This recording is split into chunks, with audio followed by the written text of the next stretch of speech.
20 ans, oui, ça me fait un coup de vieux. Surtout que ce qui est drôle, c'est que je me sentais déjà très vieille à l'époque, puisque j'étais la plus vieille, j'avais 27 ans.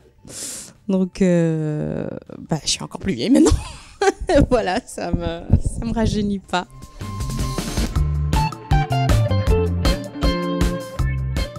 C'est le tout premier casting.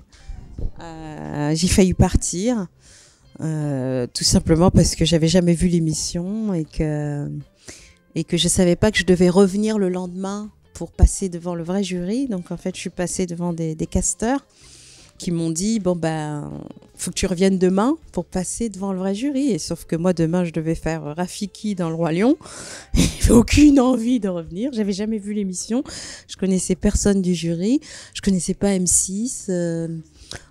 Et donc je leur ai dit pas du tout, je reviens pas.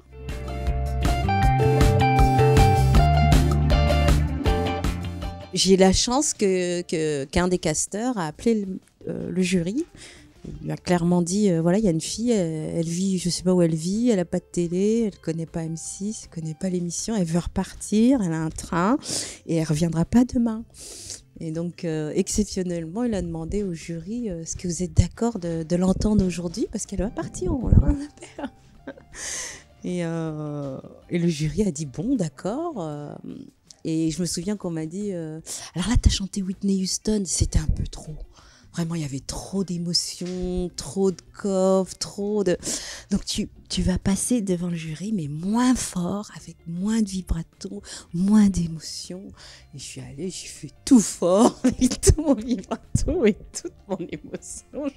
Je connaissais personne et donc j'avais rien à perdre. Et puis je me disais, de toute façon, je serais pas pris, j'ai une autre audition demain. Et c'est cette folie-là, cette ignorance-là qui a fait que il n'y avait rien à perdre, quoi.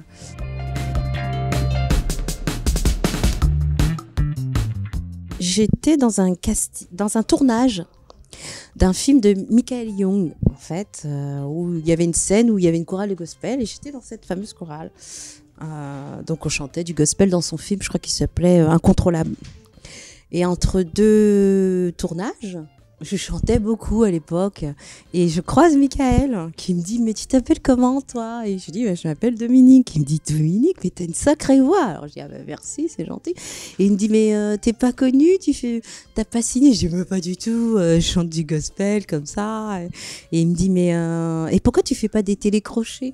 Et là, je lui dis, des quoi? Des télé quoi? C'est lui qui m'explique, c'est Michael Young qui m'explique, tu devrais faire un télécrochet. Alors, je lui demande, c'est quoi un télécrochet? Il me dit, mais tu connais pas Nouvelle Star et tout ça? Et je lui dis, mais non. Il me dit, mais Nouvelle Star, c'est un télécrochet sur la 6 et tout.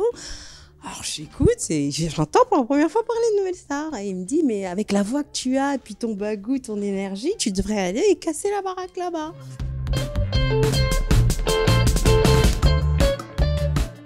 Christophe, forcément, puisque c'est avec lui quand même que quand même j'ai vécu des choses très intenses, justement, la demi-finale, Can You Feel It. Je me souviens aussi qu'on a fait un duo sur une chanson de Stevie Wonder, You Are the Sunshine of My Life.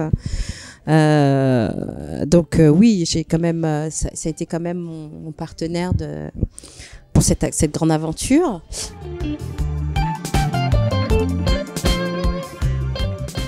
Juste, tu prends ce qu'on te demande de faire et tu te sers de ça pour montrer qui tu es, point barre. Tu sais, il faut pas se tromper de casting. Ton job, c'est juste, on te dit chante à Will Survive, bosse à Will Survive, donne tout ce que t'as et puis c'est tout.